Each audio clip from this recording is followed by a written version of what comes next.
I got to think about this first before I apply my methodology, or maybe, I am working with the dulo and hold up, let me switch gears again. No, it should be like seamless. All the techniques, the concepts, ranges, you got three timings, three ranges that you want to work. There's more, Welcome to the Transformations Podcast. Here, guests and I will share our transformative experiences and will explore how to find excellence in life. Now, what age did you start Escrima? So I started I think I was about 22, I want to say is 83. Okay.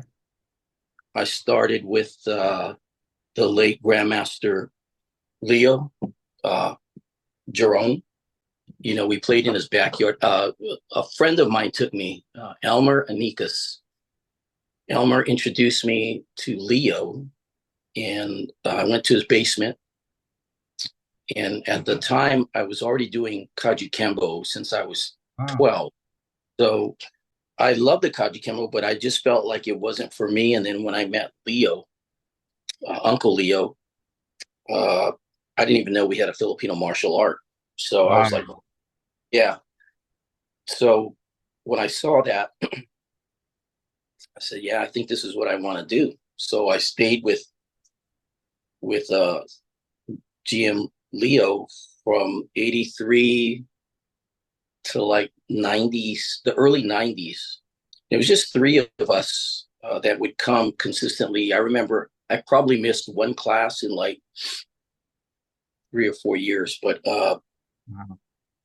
it was myself, the late Norman Galera, and Daniel Ciazon, which is now Grandmaster Giron. He's now the inheritor of the Cuerda system.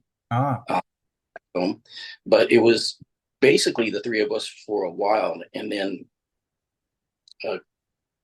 it was Uncle Leo and Dexter Lobanog, who is now Master Dexter Lobanog.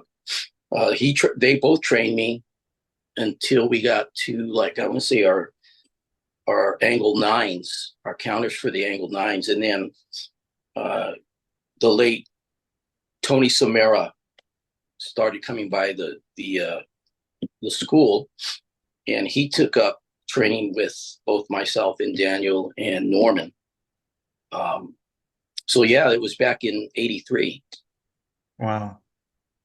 Leo's Uncle Leo's basement, the roof is so low. Yeah, I'm short, so it didn't really bump. Yeah, and then I stayed with him, I think, just early 90s, and then I went. After I graduated in 87, I asked his blessing if I could go and train in the Serrata system. Mm-hmm. And he nodded and said yes, but I kind of felt like he was a little bit disappointed too, but right. I didn't want to sneak behind his back. So I went and I trained with Master Wade Williams and then I was with Master Carlito Bonjak. Mm-hmm. There was Guru Mariano Bermudez, the late Mariano Bermudez. And then I trained a little bit with Master Frank Riamas and Master Ron Saturno for a little bit. We did a lot of mitt work in the hands with Ron. And then also the late Master Dentoy Revelar took me in. He says, I'm only going to take you for the summer, and that's it. So yeah, I said, okay. What's that? You were lucky. You didn't take a lot of people. Yes. And so I asked him, how many times can I come over? And he goes, well, what do you mean? I go, can I come 5 times in a week? And he goes, oh, slow down. And I go, okay, how about 3? And he goes, okay, 3. So he let me train with him privately. I wasn't allowed to train with his group that he had, but he would work with me privately on different days for like 2 or 3 hours. Wow. And then at the end of, I think it was like close to September, he goes, hey, I'm having a barbecue you should come. And he goes, you should really be there. And I guess some of the students were telling me, that's your ticket in. But I had promised my wife earlier on that date, I had something to take her to. And she says, don't break your promise. So I told Dentoy I had to go and take her there. And he goes, this is your last chance. I said, I'm so sorry. So it didn't work out for me to be able to get into his private group. But I did enjoy the time that I was able to spend with Master Dentoy. And I really appreciated his patience and his guidance when he was working with me. And then I went from Dentoy and Carlito. I started working with Gilbertino, the late Grandmaster Gilbertino, in his decor. And I got there by way of Juan Eliab. I was working out with his son, and he goes, hey, you want to meet my dad? I said, sure. And I knew who his dad was already, so I was egging to get in. And then Juan, after a while, took me to see Gilbert. And when they both passed away, I ended up training just a little bit with Grandmaster Art Gonzalez in the Decuerdas. But then I think the new Grandmaster, Daniel, he's always been like, we've been training buddies since '83. So he was always sharing with me the Decuerdas. And I think the last 10 years, he's really opened up with me as far as sharing with me, what Decuerdas is. And I really appreciate that. He's a wonderful teacher, very patient with me, as you are. I'm not the brightest of the students, but you guys are really, you take your time with me and break things down where I can pick it up. And during that time too was when I was doing the Sarada. I also trained with the Guru Basar, Herman Suwanda in the Mande Muda Pinjak Silat system. And it was myself and the late Grandmaster Tony Somera. We were training partners, but we would sneak off to Walnut Creek because that's where his apartment was. And when he passed away in 2000, I ended up traveling back and forth to see his younger brother, Pendekar Bambang Suwanda. And I trained with him in his system, similar system, but he renamed his Tri Suwanda Silat. And I did that. And then, of course, I trained with you. So I love the training. I love what you're all teaching and sharing with me. It's awesome stuff, awesome material. Yeah, it sounds like you've been extremely fortunate. I mean, first, to be born and raised in the hub of FMA in the United States. I mean, that's, something not everybody can do, right? I mean, that was just by chance of your parents. And right. But you really took advantage of it in the best way possible, right? By really wanting to learn the different styles from the different teachers and not just like, this is the only way, It's like you have the open mind and the open heart for Escrima. When I was doing Kajukenbo, I did some other arts, Goju-Ryu and some Kung Fu, but for some reason I just gravitated to the Filipino arts. I felt that it kind of fit my body a little bit more. And at the time when I was training in it, I really didn't understand, concepts and strategies. I was just happy to be training in it. And I guess after a while, you finally pick up little things, little strategies and concepts that they've been trying to pound into you. So yeah, I was fortunate to at least, have that time with those teachers, and thank God for their patience with me. Well, you say that, but you're quite physically talented. I mean, Escrima looks good on your body. Silat looks good in your body. You've got a good physicality for the arts. Me, I just push my way through, but you have a nice timing and body and mechanics for it. Thank you. I owe a lot too, in part to you, your training. The way you break your system down too. I spent a couple of years with you, and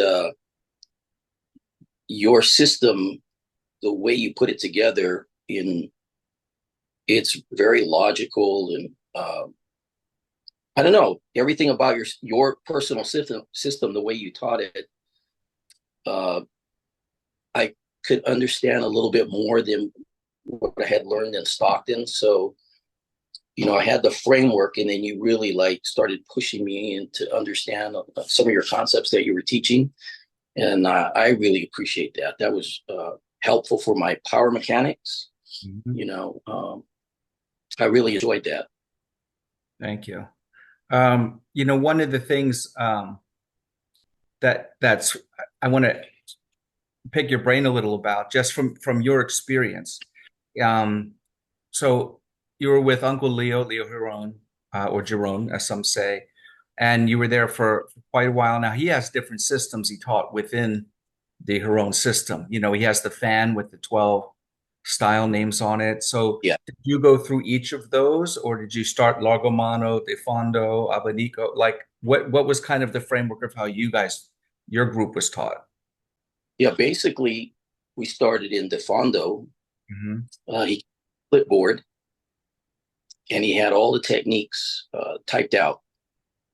And we started with the defondo, but then in the framework there, he would add a largo mano counter to each angle, Mm, and then later he would drill us. He would give us certain drills to do for the largo, and but it was basically at first we were just, I guess he was just cementing us with the defondo, his defondo, and then later after you did the largo with him, he started implementing techniques from his other systems that were on his fan. so they were more like techniques, right? Like an Abanico method to add in as another concept or strategy, or Yeah, he would show you a technique based off of the concept, and then he would start breaking it down into the different angles for you. How do you use Abanico to fan on angle one, angle two?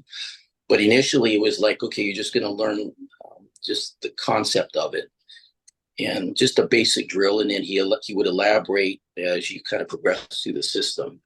now the Defondo, the structure of it, kind It of. was medium range, Mhm. yeah, the medium, and I would say that we spent a bulk of our time practicing the medium defondo range. Right. And that's some of the techniques are kind of similar to Serrata, right? But the mechanic's different because the stick is longer. So he would use a longer stick, and I got comfortable playing defondo with a longer stick, and then when I moved over to train with the Serrata, Grandmaster Wade and Carlito and Mariano were all using, I think it was around 19-inch sticks. So I started playing with the 19-inch stick, and I felt comfortable moving much closer after a while, moving in. Right. And then when I went back to like playing quarto range, I could play quarto range with the 19-inch, a 26-inch stick if I had to, but I felt comfortable in all three ranges with a long stick or short stick. It didn't matter after a while. They worked you so much on medium range, largo, and when I started working with other people outside of those systems, there's a late Felix from Lameco. He passed away a few years ago, but he would work with me, some of his knife work and his long range. And I felt comfortable with a long stick or short stick after a while. It really didn't matter. Yeah, that's a great benefit from your training there because I know a lot of people who are taught some of the styles I learned in the Philippines, and even two teachers here in the US specifically. One is Ramiro Estelilia, right? He uses a long pole, right? Long stick. And also Amante Marinas, who used to be in Queens, I believe, is now then moved to Maryland. But he used a longer, like a 32-inch stick, with a tapered end. And I had trouble from Serrata going to like a triple length, Yeah. you know. But after a while, and then you get the 28 to 30 inch, the normal 24 to 26-inch stick is kind of like an average, I guess. And then you get familiar from playing different styles that you can do them all with any stick, right? Because you've learned the mechanics. Correct. And then I felt really comfortable, after a while that, the little dulo, I started playing dulo, and I could move into corto with that. And I felt very comfortable with that, applying that in close range like that. Yeah, I've seen your dulo, or it's quite fast and good. I think when you're using it now because of the Silat and the Filipino stuff and Kajukenbo, it's probably just you've developed a method of teaching and using it just based on your experience, not a specific style. Is that correct? Or did you? No, I took the overall concepts that they gave us, right, and I would just use those. I would use the long range entry to close to a medium range, and if I felt comfortable or I needed to, I could get into corto range with that little dulo, and we play it not too often, but we don't post too many videos. We like to keep them kind of basic. It's so easy to apply that once you understand the use of the overall of the baston. You can use either side of the weapon. So yeah, it's a great tool to use as well. Mm-hmm. And for some of our viewers who don't know, the dulo is like a yawara in Japanese arts, or kubotan. It's this small handheld stick that has ends. Ours are pointed, right, on the ends, but the Japanese ones are flat or whichever. But it's basically a hand or pocket stick, a handheld small stick. Yeah. Yeah, really enjoy using that because I mean, with the points on it, you're either scraping or you're producing cavitational wounds on the body with that. But in close quarter, we like to, if possible, we like to suppress that his weapon arm down and then move in closer and really try to strike, and then use our foot sweeps and our foot traps to really maneuver him around or just take him to the ground and just go to work with that dulo on him. It's very similar to the karambit work and also the knife work in general movement. I prefer teaching that to teaching the knife stuff, just from a perspective for me of like morals and who's getting the information. I mean, there's so many guys on YouTube showing really deadly knife stuff, and I'm just like, why are you letting all the assholes and bad guys see this too? Like, this is Yeah, supposed to be our defense, and you're putting all of it on a video to show how awesome you are. But all you're doing is putting out the deadly techniques for others right. to know that shouldn't be knowing it. Yeah, I think I felt maybe on the knife work, and it's funny that you say that about the dulo and the knife work in the karambit, because actually it's transitional from one tool to another, and we use it exactly almost the same way. That way, when you do have to use it, you don't have to think about, okay, hold on, I got to switch gears and go to a karambit style or method, and then switch again. You go, oh, wait, I got a straight blade. I got to think about this first before I apply my methodology, or maybe, I am working with the dulo, and hold up, let me switch gears again. I got to think about this first before I apply my methodology, or maybe, I am working with the dulo, and hold up, let me switch gears again. No, it should be like seamless. All the techniques, the concepts, ranges, you got 3 timings, 3 ranges that you want to work. There's more, I got to think about this first before I apply my methodology, or maybe, I am working with the dulo, and hold up, let me switch gears again. No, it should be like seamless. All the techniques, the concepts, ranges, you got 3 timings, 3 ranges that you want to work. There's more, no, it should be like seamless. All the techniques, the concepts, ranges, you got 3 timings, 3 ranges that you want to work. There's more, that there's more, but I try to keep it simple and work them with the base levels. Mm-hmm. And if they don't romb it, it's reverse grip or standard grip with the blade. But the technique or the strategy should actually remain the same. in my personal opinion. Absolutely. It just mimics the other thing. It's just a different tool, you know. That's But because correct. it's almost like Yeah, it would almost be like holding a blade with, both a foil and a reverse grip because you have points at both ends of the dulo, so it almost frees yes, you just a little bit more without being so right. deadly with every move. It can just be, uh, you know, dampening and stunning to the guy and not bleed him out. Yes, I agree with you on that.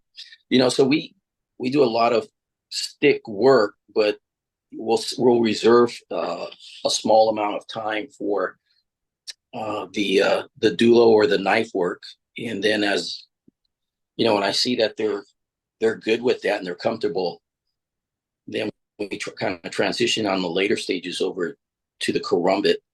Yeah. And the way I was taught it in Indonesia, it's like the jurus for the empty hand are all it's weaponized, so we're just doing an empty hand. So when we put the karambit, we do a lot of head turns, we do a lot of manipulations on the body for takedowns that we would normally use with our empty hands. But and then again, I kind of blend it. So I use our school name is Malay Combat Systems with an S because I always give credit back to the teachers that taught me this, and I try to blend as close as possible so that it can understand all the strategies and the concepts. But we'll use Filipino entries and go into the Mande Muda takedowns or locks, or we'll use a Silat entry and use a Filipino trap, and then I'll show it to him again. Instead of empty hand, we'll work it with the daga or double daga, but as long as they understand the concepts and the strategies that we're trying to teach them, the ranges and the timing.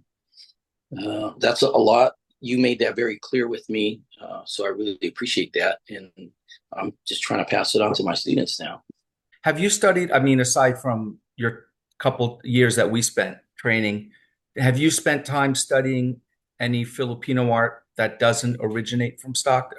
That the grandmasters the styles didn't really have a hub in Stockton. I trained a little bit with this gentleman, Felix, and I would often travel. Mako, right?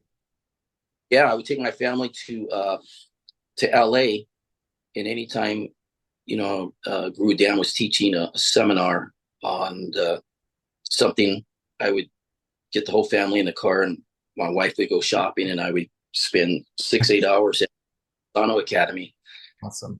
And then for the weekend, and then I drive back to Stockton again and try to find ways to work that into what I was already doing with the Stockton stuff. And then also I got a chance to go to the Philippines with Master Dexter Labanog. This was a while ago, but we went there and we trained with it was Scientific Lightning, Doce Pares. This was back with the late Grandmaster Dionisio.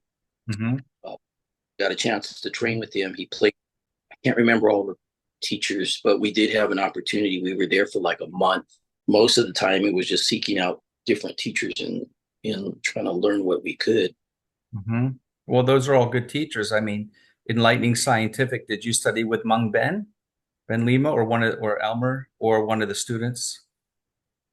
Her friend, Master John, I think it was. Oh, Escudero?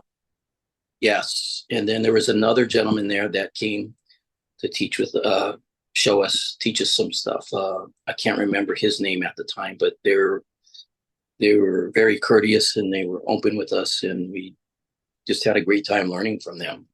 Wonderful. Yeah. There was is it Tres Puntas? Mm-hmm. Tres Puntas. Mm-hmm. Can't remember the teacher's name. We spent several days with him learning. He said we were fast learners, but yeah, it was a wonderful time over there. That was my first time over there, and the experience there with the teachers were incredible, and I'll never forget that. Now, were you guys stationed in Manila or down in Cebu, or did you go both? Kind of go around? Both. Yeah. Manila. We stayed there for a while, and then we went to Cebu, and we were scheduled to go over to another. Well, we did actually go to Bohol. Dexter managed to contact a gentleman that was a school teacher that had trained in the Cuerdas type of Escrima, and Dexter and I and a couple of others went there to interview him. It was short. It was probably about 3 or 4 hours. We stayed with him, picked his brain. Wow. He gave us some history, and that was interesting. That was a great trip. Sounds amazing. Hope you got photographs and things. Yeah. Wow. I think Dionisio there was a probably about a few hours where I guess everybody else wanted to go shopping. I don't know what they were doing, but I went back to his academy, the 3 stories, I think it was, and he met me there, and he worked with me. He answered a lot of my questions and demonstrated some things for me. And by then I was getting a pretty good overview of his Doce Pares and what it had to offer. So I mean, that trip too just ignited the passion, to don't stop learning, try and learn as much as you can about these systems. Yeah. Juni Cañete was super fast too. I mean, even as an older gentleman before he passed away recently, he was still super fast, and he had a lot of skill. He was very skilled. Yeah, he was very controlled with his hitting. I remember he asked me, he goes, go ahead and block. So he gave me a couple of strikes, and I did like a sweep block and an inside block, and he still hit me. And then he demonstrated, he was telling me this is called corbato, the curve strikes. And he would hit me just enough where I felt it, but he wasn't, trying to hurt me or anything. It stung like a nice heavy slap, but right. He shared that with me, and I never forgot that. He helped me out quite a bit in the early 90s with my research, pointing me to different people, giving me some documentation. I spoke to him on the phone about a year before he passed away, so not so far ago. And because I'm putting together another volume 2 of the Filipino Fighting Arts book, and I want to make sure I include him in it, Doce Pares, and ask for photos and everything. And he said, yeah, 100% support, put it in. If I can't get you the photos before you need it, just take them out of my books and, whatever. But he passed away before I got photos, but someone was taking them for us there for him. I just forget who. I don't know who to ask, but I'll figure it out. But just such a nice gentleman, He was an attorney. I met him, Yes. Shok Loraga. I don't know if you've met Shok. He passed away. All the old timers passed away, but he took me over to see Juni in his law office in Manila the first time I met him. Yeah, I really had a great time there. All the teachers there were very patient with us and giving with their knowledge, and we broke bread at the restaurants, and just overall great time. I wish that at the time our cell phones weren't like this as they are now. I could have taken some really good video on that. For sure. I used to lug around a big camcorder and like a little suitcase with the big ones, before the smaller ones, and then before the phones, Yeah. I remember I bought a new one at a store called Sears, took it over there, plugged it in the wall without a charging adapter, and blew it out the first minute I plugged it in. I was like, oh man. You live and learn. So in terms of your training in the Philippines, was the manner in which it was taught to you different from the manner in which Escrima was taught to you in the US? Oh yeah. Here in the West, everything is very progressive. They start you at angle 1, you progress to angle 2, 3, and down the line. Whereas this was the major difference for me, was that in the Philippines, you would start at angle 1, and then the next day you were working on angle 4, and I'm thinking to myself, what happened to angle 2 and 3? And somebody was telling me at the time, don't worry, they're all going to connect. But I had I guess, a Western mindset. I couldn't connect it at the time. And then years later, I realized, oh, they're right. The way they were teaching it, they start you at 1 and you end up on 9. But, the next time he's teaching you 2 and all of a sudden the 9 comes in, you're automatically in position for that to counter it. And you're like, holy smokes, this works, So for me, that was the big takeaway, working with them. It didn't have to be in like the logical order that I was used to, that Leo had it on his clipboard. And I felt, it was really different, but I enjoyed it that way as well. Also, I think there's more, would you call that? They call it muestración. It's like they demonstrate, you follow, right? Yes. And so they'll give you a technique, whatever, against whatever angle or whatever, single stick, double stick, whatever. And then, okay, do that. And then they'll give you another technique. All right, you can do this. Oh, here's a disarm for that, Okay, now here's a lock. And it's all kind of seems like it's just a smorgasbord, like you have a big table set with food and they're just dim sum, and they're tossing food on your plate.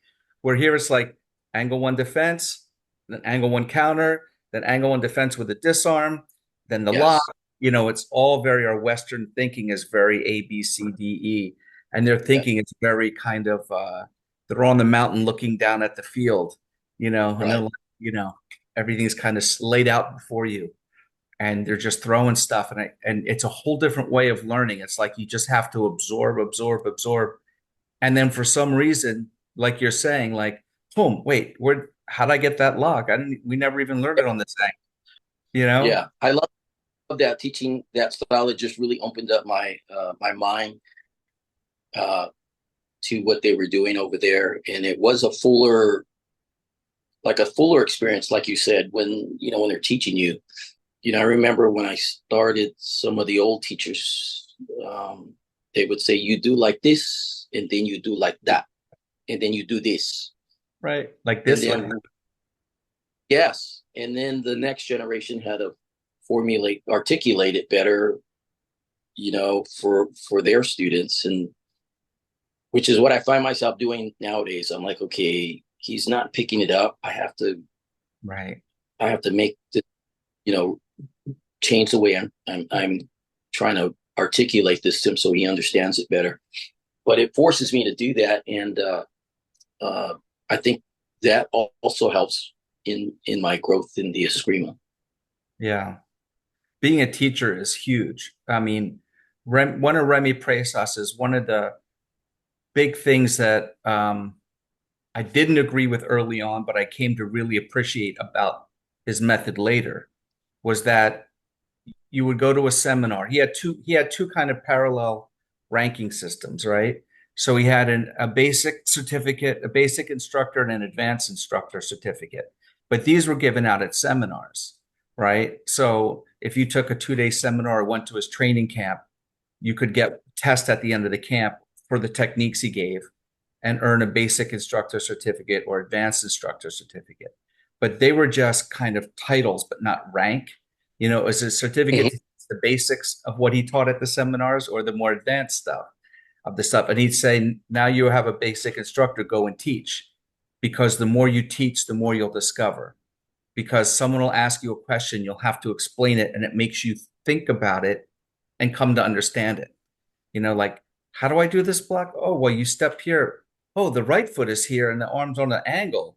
Because if you don't, you'll hit your head. And now you taught yourself the inner working of that technique by having to explain it from someone who's like, well, why not? And why this? And why not? What if I do this? Right. And that was good. And then separate from that, he had a white belt to, 9th, 8th, 9th down, 10th down ranking system. And that was for people who learned in a school that was teaching his system. And as soon as you start teaching, I mean, you're working on a curriculum, you're working on, to this day, you're working on curriculum and teaching methods, right, for your students. Like how many decades are we teaching and still working on curriculum? Because our mind doesn't stop thinking about it and working it through. What's a faster way, a better way? And it's more, some of my students, the majority of them are 50s and I have a few of them that are like 70s.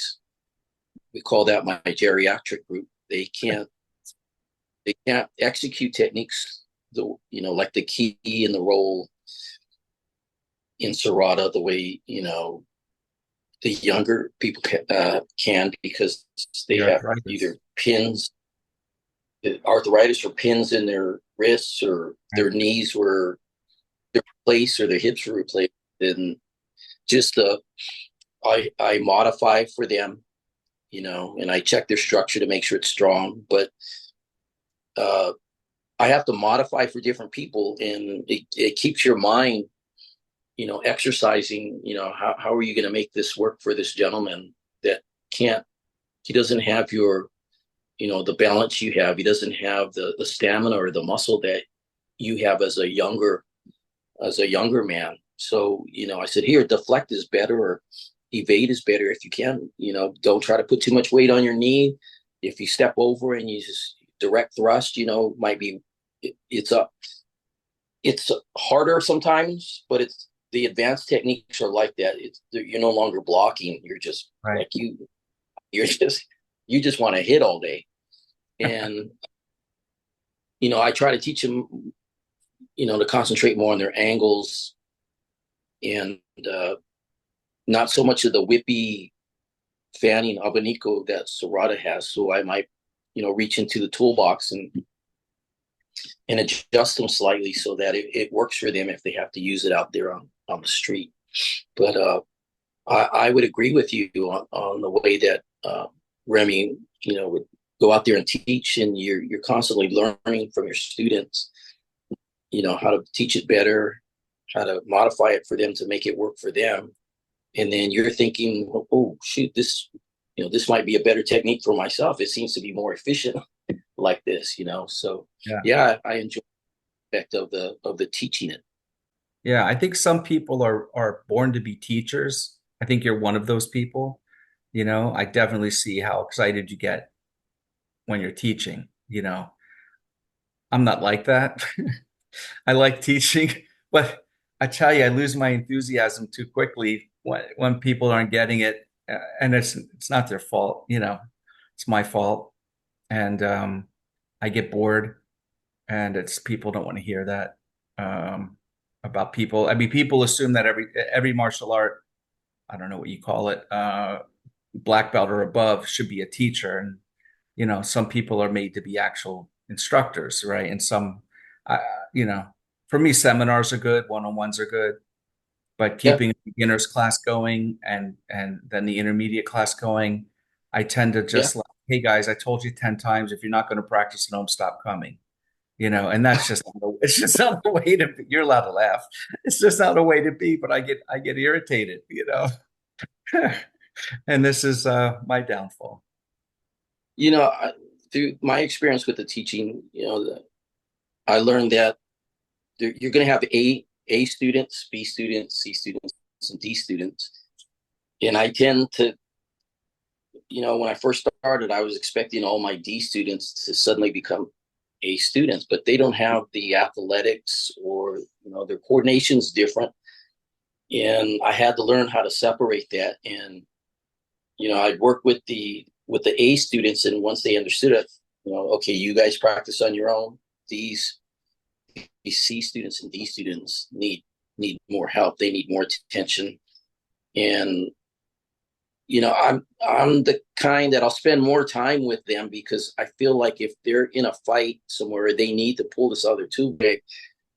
I want it to be able to work for them and not come back and, I hear a horror story that, they got beat up pretty bad, so I tend to work the basics with them over and over.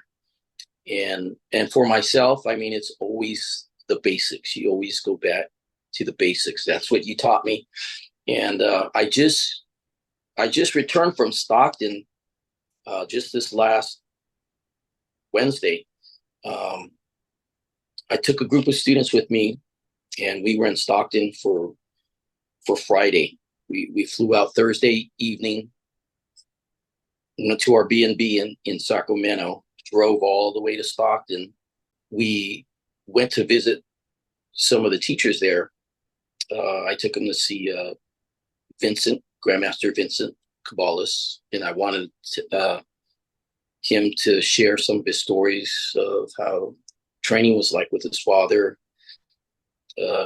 whatever strategies or concepts he would offer us. And we met him at Cancun restaurant downtown, on Minor, and he was down for that. We had a great meal, and students got to ask a lot of questions with him. I took him to see Grandmaster Frank Riamas, and they got a chance to share, ask him questions, and he demonstrated some of how he played Serrata. So they got a chance to see different people move. And then I took him to see Master Dexter Lobanog. We didn't have time to train, but we had time to meet him and speak and interview with him. And they thought that he offered some really good insight for them about his multi-style. And then we went over to another gentleman's house, who's an old friend of mine that we used to work out together. And they got to see how he played his Serrata, and they asked him questions. And then we just headed on back. I think we got back to Roseville at about midnight. So we spent the entire day just visiting a master, having a meal, and then shooting off somewhere else. And I wish I could have taken him to see like Master Wade and some of the other masters, Ron Saturno, but I didn't have enough time. And we went the next 2 days, Saturday and Sunday. We trained with Grandmaster Daniel Siazong in his De Cuerda system, which was awesome training. I took a group last year, almost maybe 2 years ago. We went out there just specifically to train with him. And that way, they can see that it validates what they're doing, and then it also links them to the teachers. There's a history behind it, and they feel part of it now. Yeah. So we were pretty tired because they canceled our flight back Sunday night. We were scheduled to land in Philadelphia, but they canceled our flight when we landed in Phoenix, and we spent 2 days in Phoenix in hotels, and they wouldn't give us vouchers. So, we all kind of out of pocket, but it was a great experience overall.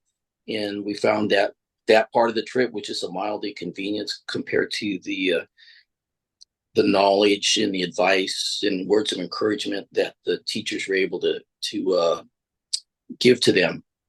So is Daniel in California now? Because he was in Pennsylvania for a while. Then he was down in Florida, right?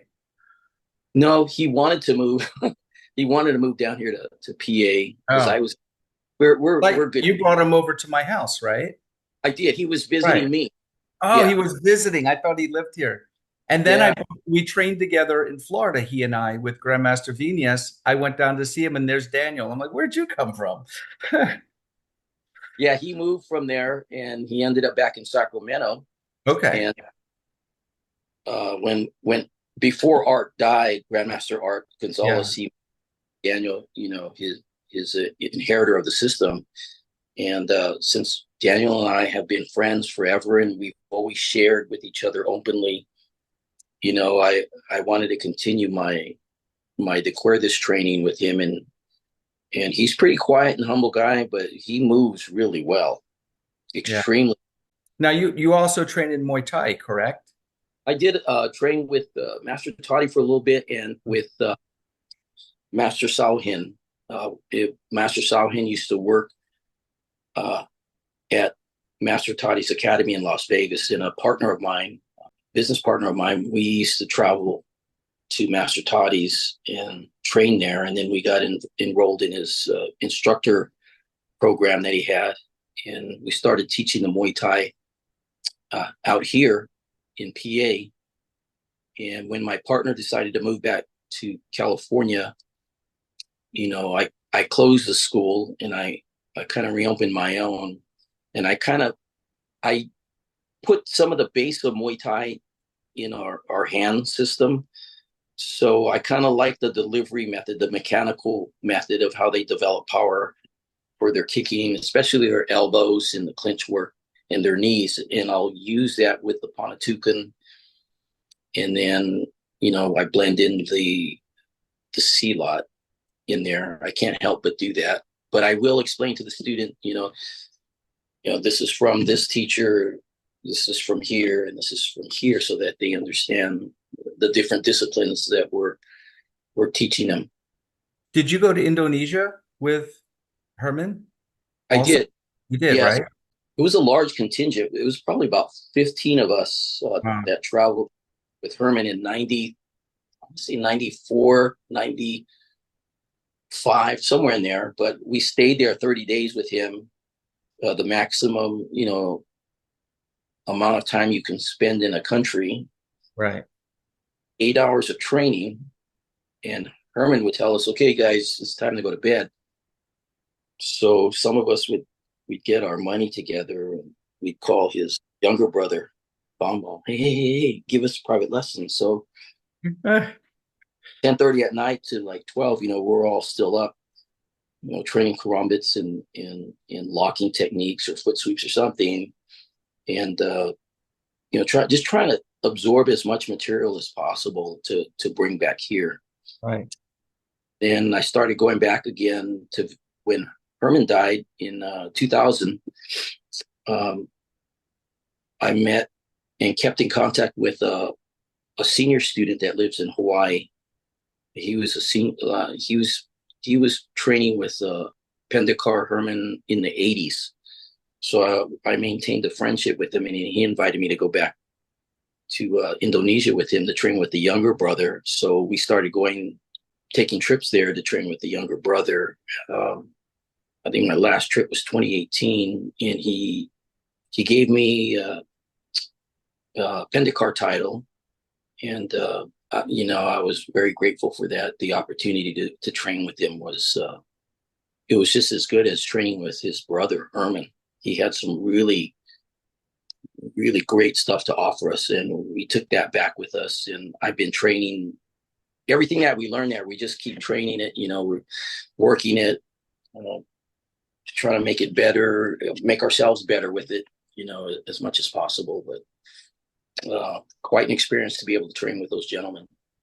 Yeah. And to have the opportunity to go overseas and train in the land in which the art was developed, because the whole culture of it is different. The imparting of the knowledge is different, Yeah.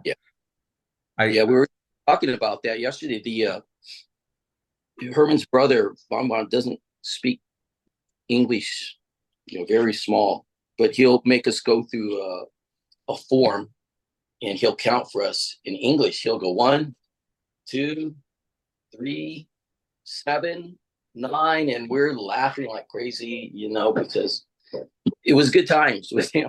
Right, right. Yeah. But it was really good to be able to work with him and take away his thinking, his strategy on how things were done.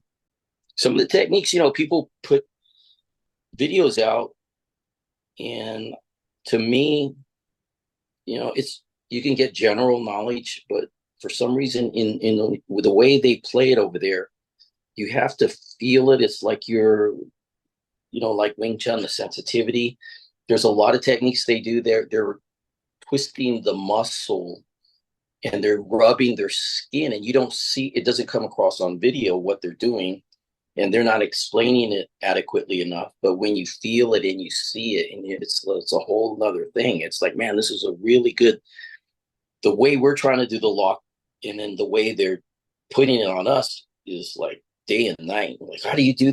Come break it down, and we'll get the video on his arm, right? And we're like, see, he's rubbing, he's putting friction, and he's shearing across. And it's turning the muscle, right? And that's something that's not conveyed in a standard video. And the guy's talking, and the smells, the sounds, everything is different. Yeah. And it sets in your brain differently, with those things, and it's interesting that when you're there, you can do your 8 hours in the day training, And then when you're done, you get your money together for another 2 hours of training somewhere, from someone else. But I hear you'd be exhausted after 4 hours, and go Yeah, home. It's the whole, the amount of, you don't have all the inputs from home too, right? The bills, the wife's coming home, you got to be home at this hour, you got to pick somebody off, you got to drop a box at the post right, office. All that's gone. And your right. brain is just open for training and the Yeah, sights, sounds, the sensitivity, what you're feeling, what you're seeing. It's almost like a micro vision zoomed down with a macro vision over top. It's a whole new experience. I think everyone should do it if they get the chance. I agree. I mean, I tell my students all the time, if you get a chance, go over there, touch hands with them. It's going to be different. I said, I'm giving you, when I'm teaching it to you, I'm giving it the best, the way I felt it. It may not be 100%, it could be 75%, but if you go over there, I guarantee you're going to feel it a little bit different, and it's going to hurt a lot more. And, and I have to say, like when I'm there, everything's, like you said, compartmentalized. Everything's like, it's all pushed back in the back of my head, and I'm there focused on what I'm supposed to be focusing on: his posture, his positioning, what range is he in when he's touching you. All those little things I'm able to just zoom in on and not have to worry about what's going on back home. Like you said, the bills and everything, that's in the back of my head at that point. Yeah. You were talking about your friend the guy you've been friends with for a long time in Hawaii, who was also training with Herman. Is that Wayne? Is that his name, Wayne? No, No, it was Bernard Chong. Bernard Chong. I remember you had somebody out for a seminar who did Silat and Juklo Mantis or something, a Yeah, Chinese. that was correct. That was Bernard Chong, and he brought one of That's his students. Bernard Chong. Okay. Uh, his student was Wayne. Right, Uh, Wayne. That's where I got the name Wayne. Okay. yeah, and he is a Mantis guy. He's serious about his Mantis, that he would travel back to Texas, I think, Yeah. to master all the time, and he's a great guy as well. I think all of the Bernard students that trains with him are just a great bunch of guys. When we go there, I've taken a group there to Hawaii to train with Bernard, and we trained for the weekend, and then we took them around the island. My wife grew up in Oahu, Oh, she so did. Okay. yeah, we rented a van and we took them to dinner. We took them to various sites around the island, to the beaches. We all went horseback riding on the beach. That was a great experience. And training there with Bernard and his students it was an awesome time. Yes. It's like you take your students on these mini safaris, right? Instead of Africa, you're like safari to Hawaii for Silat and Escrima, whatever, safari to Stockton, safari Yeah. to, that's awesome. I try, like, don't just take my word for it. Here's Right.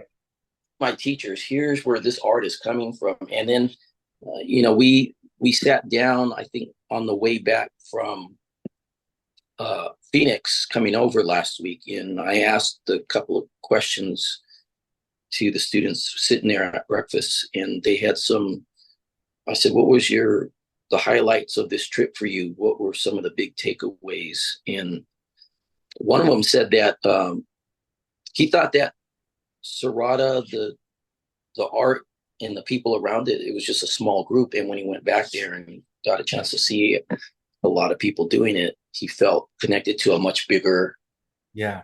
thing. And I go, exactly. That's what I want you to feel. Don't just take my word for it. I want you to be able to see it more than just, I'm teaching you an art, a technique, a concept, but here are the people behind it. Here's the strategies. Here's the history that it's rich in, and make connections with these people. I said, if I'm gone, Lord willing, I got another 30 years, but if not, I made connections, inroads for you. Use those avenues, if you want to pursue this further. Well, you look good for 70.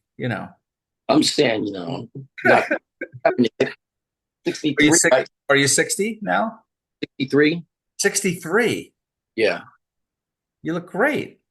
Well, I'm trying. Fantastic. I just Remember, hit 55.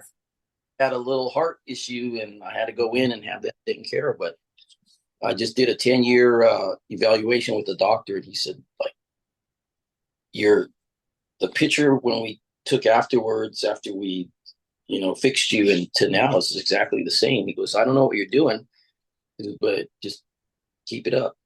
What's your favorite thing when you're practicing on your own for yourself? What's the favorite thing that you like to work on that brings you the most excitement or energy or It really doesn't stop. So if I'm at work and I'm walking down a hallway and there's nobody in the building, there could be like 12 people because most of them work from home, right?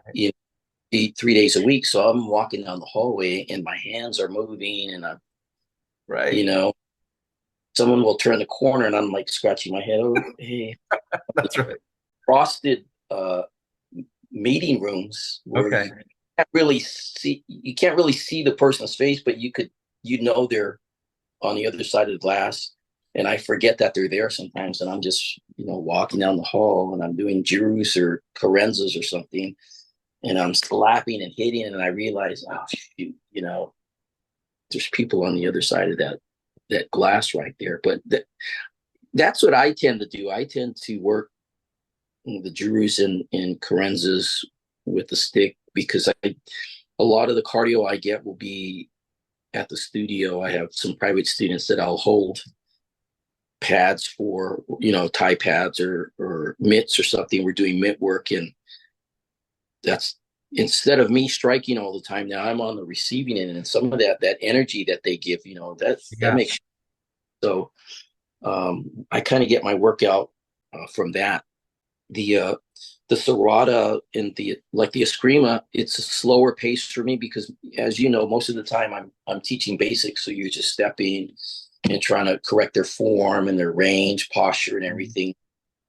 So it's a slower pace. But some of the privates, the intensity's up there, and we're both giving back and forth, and that gets my heart racing. I'm like, okay, thank God it's just an hour long. I gotta go home now. What surprised me, I'm just jumping back because I just had a memory, was that when was that? Sometime in the, I think, late 90s or early 2000, when I made a trip to visit Uncle Leo with Tony and Ramiro Estelilia, and I watched one of the test gradings for Bahala, and Master Dexter was leading it. Yep. And I didn't realize we had met there because we didn't meet till like 15 years later. And then I was going through photographs I had, and there's a picture of you right there training with the guys. And I'm like, what? We met and you didn't even remind me? No, well, I did talk to you that day, because I'm like, oh, this is Master Wiley. He wrote the books. I couldn't really conversate too much. I didn't know you well, but I remember meeting you there, and I remember you were there for the graduation ceremony, and we spoke, and I went back home excited. I told my wife I just met the writer of the book, and she's like, what are you talking about? And I'm like, this guy Mark Wiley, and she's like, I don't know who he is. I go, oh, so yeah, that was a time ago.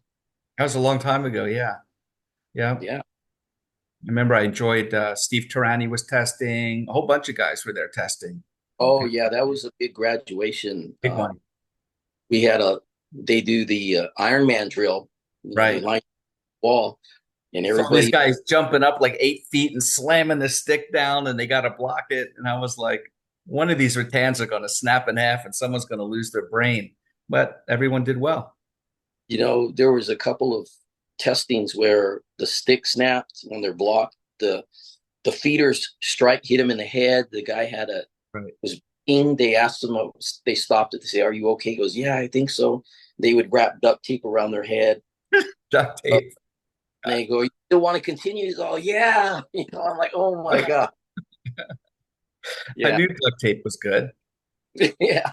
It's better with a shaved head, because it Yeah. doesn't stick to all the hair. Yeah. I got lucky.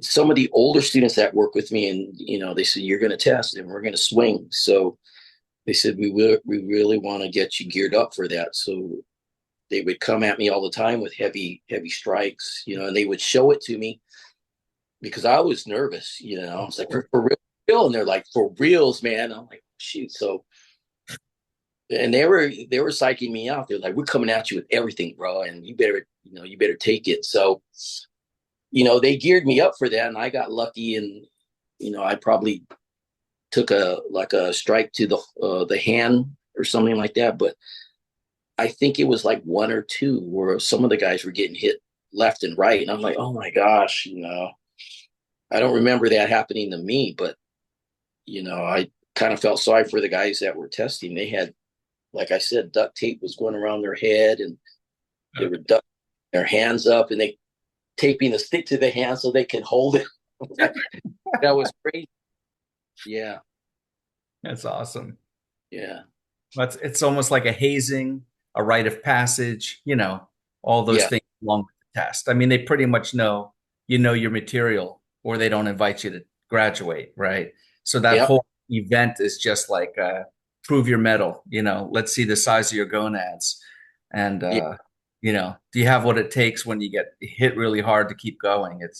It's more of that kind of a thing when you get to that point. I appreciated that about it.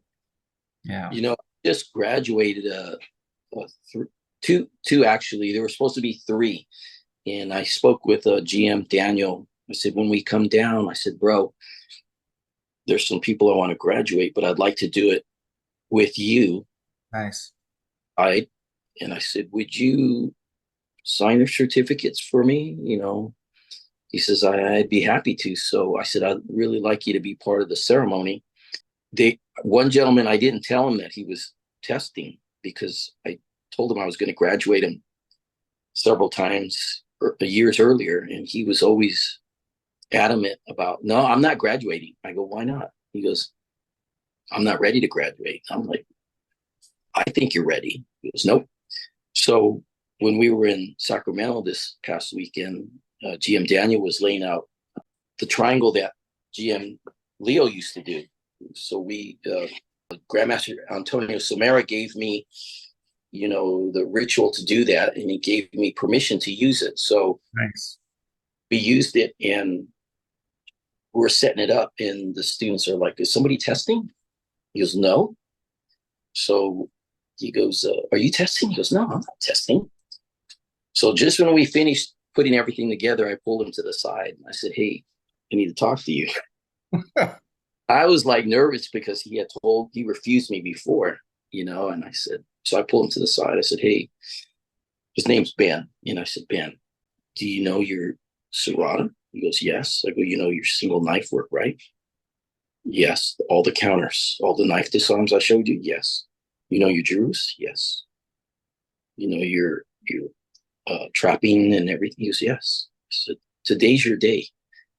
And he was looking puzzled, perplexed. And I said, he goes, what do you mean? I said, today, I'm graduating you today, you and two others. I said, GM Daniel's going to help us with the ceremony. I said, can you go out there and can you show everyone what I've been teaching you? And he said, yes. So we had a great ceremony. He graduated, and I was happy, very happy for him. The other student graduated, but the other one that was supposed to, we were training in 107 degrees outside, and he had exhaustion, and he was losing his focus, I could tell, and we had to put him under the tree with shade, and we could tell he was losing a little bit. So he said, just stop.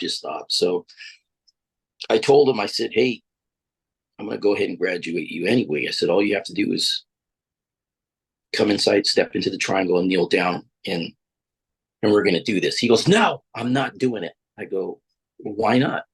if I can't do what they're doing, then I'm not graduating. He's pretty serious about that. So I left it at that. I said, okay, we'll figure out another time. And he agreed to that. But the two that I graduated, they'd been with me for quite a while. They were ready to graduate, and I wanted to see them. I wanted to reward them with that. They earned their promotions, so we were very happy to be able to do that for them, especially in back home with another teacher next to me. So that was an awesome experience that they won't forget as well. So we do our best, to make it special for everybody, make an unforgettable experience in the Filipino and the Indonesian arts. Yeah, terrific. Yeah. You're a good man, Charlie Brown. Well, we do what we can, GM, Indeed. So now, was it through Art Gonzalez's association that you were promoted to GM 10 years back or however long it's been? Yeah, so Yeah. Grandmaster Art, and it was Senior Master Daniel before. Right. They invited me out there to teach, and I go, I don't know if I can make that for I think it was the Mace event they were having.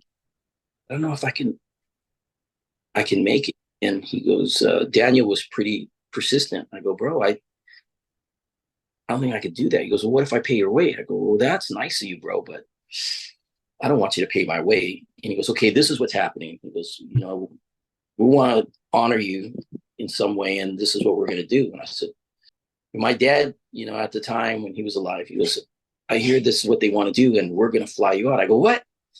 So I said, Dad, I can't have you do that. So I think Daniel flew me out there, and I participated in the Mace event, and they went ahead and honored me with that title. And he said, it'll help me in the future, promote my students to be able to give them rank. And I said, I really appreciate that, guys. You have no idea what it means, because like all my teachers are passing away. It was Art and Daniel's belief that, what you're doing out there, you should be able to promote your students. I said, I appreciate that. So there was a lot of love there, and it was a special time for them to do that for me, and I really appreciated that. Yeah. Also, good time. well deserved. Yeah, well deserved. Thank you. You too. Always happy to train with you, GM. Yeah, this talks about you. So,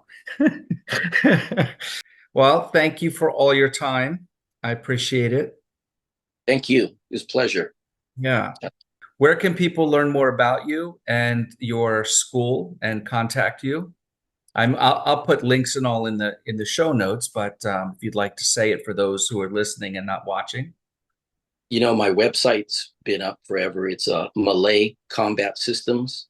You can find us on Facebook. We have a public page. It's the same, Malay Combat Systems. We're located in Exton, Exton, Pennsylvania. My contact numbers on the website as well as the Facebook page. So